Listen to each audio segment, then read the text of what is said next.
Kata ulama, orang yang meninggal dunia itu Bu, yang ditungguin cuma 3. Pertama yang ditungguin adalah kapan datangnya hari kiamat. Tuh yang ditungguin sama yang udah meninggal dunia. Kalau orang yang meninggal dunia orang soleh, ahli ibadah, sekalipun wafatnya udah puluhan tahun, ratusan tahun, tapi ketika dia di dalam kubur rasanya kayak cepet banget, gak terasa. Kenapa? Karena Allah berikan hadiah kuburnya menjadi taman-taman surga. Kita berharap kita bisa model kayak begitu. Tapi sebaliknya, kalau orang yang meninggal adalah orang yang suka zalim, sama Allah gak pernah deket, sama manusia senangnya bikin permusuhan, maka sehari aja dia masuk dalam kubur, itu rasanya seperti udah puluhan tahun, udah bisa sampai ribuan tahun rasanya. Maka orang yang ada dalam kubur yang meninggal dunia nungguin kapan sih datangnya hari kiamat.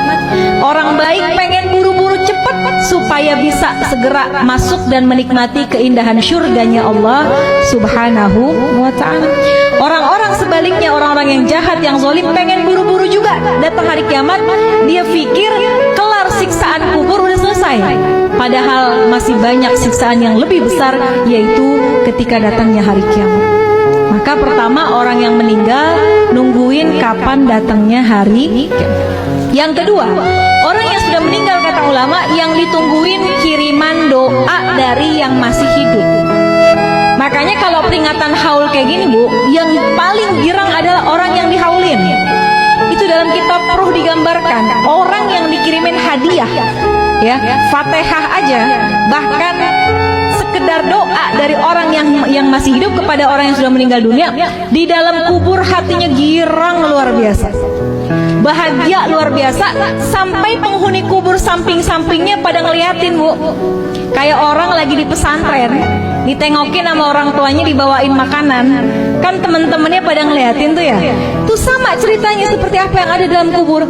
Kalau orang tua kita dikirimin Fatihah, dikirimin doa sama anaknya, maka girang banget hati orang tua kita. Tuh penghuni kubur lainnya pada ngintip, kalau bahasa kita dikirimin apaan sih gitu ya.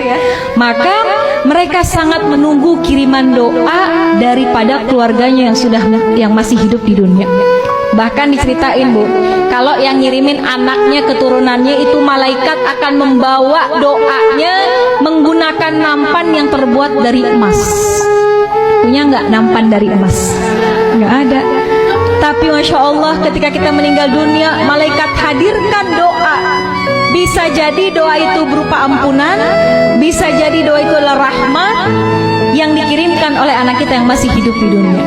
Maka yang ditunggu-tunggu itu doa. Makanya Bu, kenapa kita penting banget punya anak yang ngerti agama, supaya ketika kita meninggal dunia, Fatihah nggak lepas dari lisannya. Yasin yang dibaca dikirimkan pahalanya buat kita. Kalau anak Bu ke orang tua, kalau kata guru saya, anak ke orang tua sekalipun gak dia niatin khusus buat orang tua saya, sekalipun gak disebut, pahalanya terus dialirkan oleh Allah kepada orang tua kita yang sudah meninggal dunia. Apalagi kalau diniatkan secara khusus. Besok nih bentar lagi mau kurban ya Bu, kita boleh sedekah, pahalanya buat orang tua kita, tapi nama kurbannya adalah kita. Kita kirimin deh, kita berkurban, pahalanya kita niatkan buat orang tua. Itu tuh hadiah yang paling baik, yang paling bagus, yang ditunggu-tunggu sama orang tua kita yang sudah meninggal dunia. Yang ketiga, apa yang ditungguin sama orang yang meninggal dunia? Kiriman laporan dari malaikat.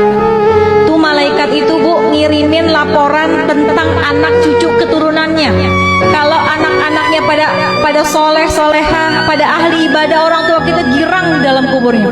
Ya Allah, girang hatinya. Tapi kalau yang disampaikan oleh malaikat, anak-anaknya pada berantem, anak-anaknya ninggalin sholat, anak-anaknya pada nggak akur satu sama lain, itu juga berita itu akan sampai kepada orang tua kita.